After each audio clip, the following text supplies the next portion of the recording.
The city of Castleton, North Dakota, prides itself on taking life just a little bit easier. Its downtown quickly gives way to vast fields of farmland. Tucked away, just off the main road, is the Robert Miller Regional Airport, named for one of the most revered pilots ever in North Dakota. But looking at that sign, you might never know who it was named for. Bob's much too modest to take credit.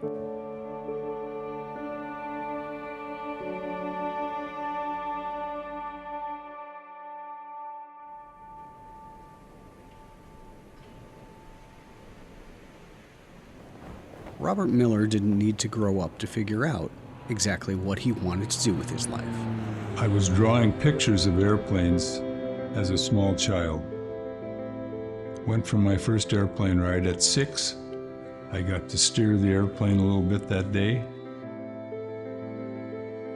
I decided this is it for the rest of my life. A natural tinkerer and a self-described aviation nut, he busied himself studying aeronautics and flying remote-controlled planes and helicopters. Well, he has been a fixture since it was dirt out here.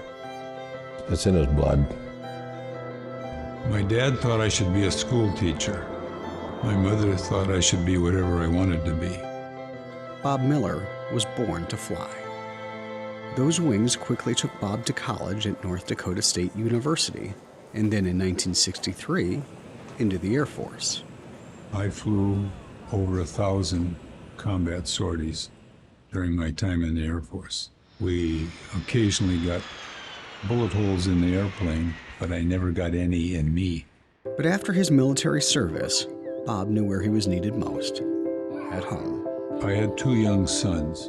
It was time to do something other than be gone all the time.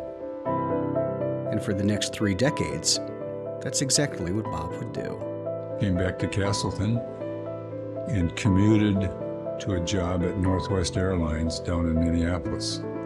So during my 30 years of airline, I commuted back and forth from Castleton, North Dakota to Minneapolis.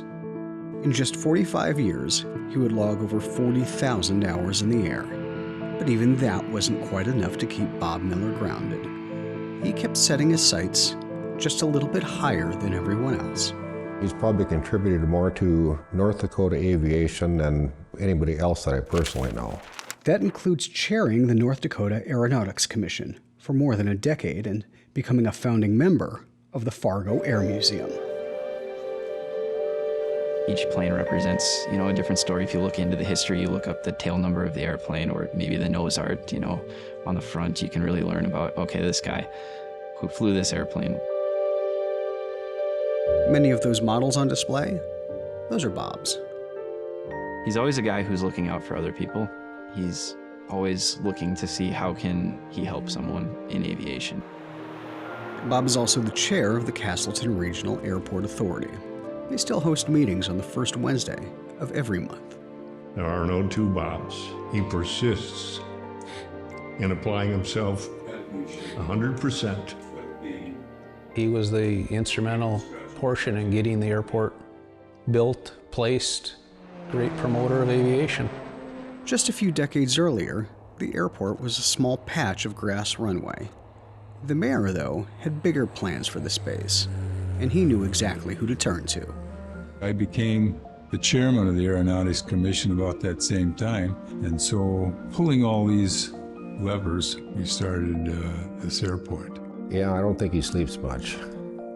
More than 60 aircraft now call the Castleton Airport home. And when it came time to select a name for the airport, Castleton's mayor had a surprise for Bob.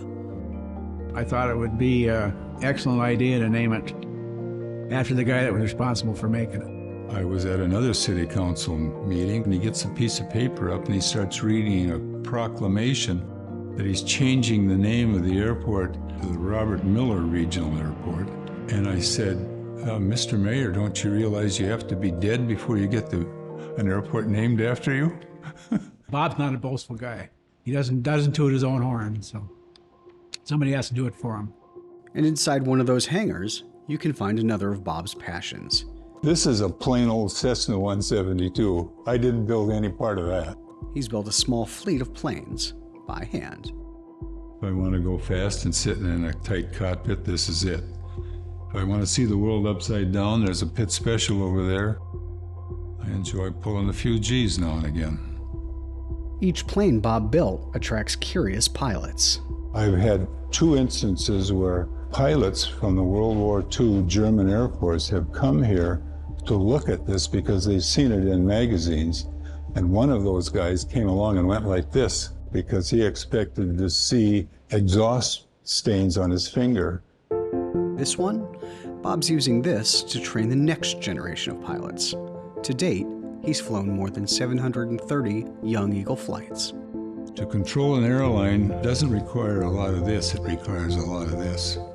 More than 700 flights with more than 700 students. But one pilot still stands above the rest, Bob's son. It was so early in his life that he couldn't see over the instrument panel. So he had to open the doors on the side and hang his head out and fly like this. He is a natural in the cockpit. We've actually flown together, one in each seat. He works for Delta. I always joked with him about, I tried to raise him right, but he went to Delta anyway. Bob Miller has always been a man with a decidedly pragmatic eye toward the sky. But even Bob couldn't imagine the impact he'd have on North Dakota aviation. I didn't have to struggle through high school and college figuring out what I wanted to prepare myself for, because I knew what I wanted to do. With his 2007 induction into the North Dakota Aviation Hall of Fame, Robert Miller's reputation as a pioneer is secure. But he's much too modest to ever mention that. Stresses of all kinds disappear when the wheels come off the ground and you concentrate on flying itself. I feel like I'm home. I've enjoyed every minute of it.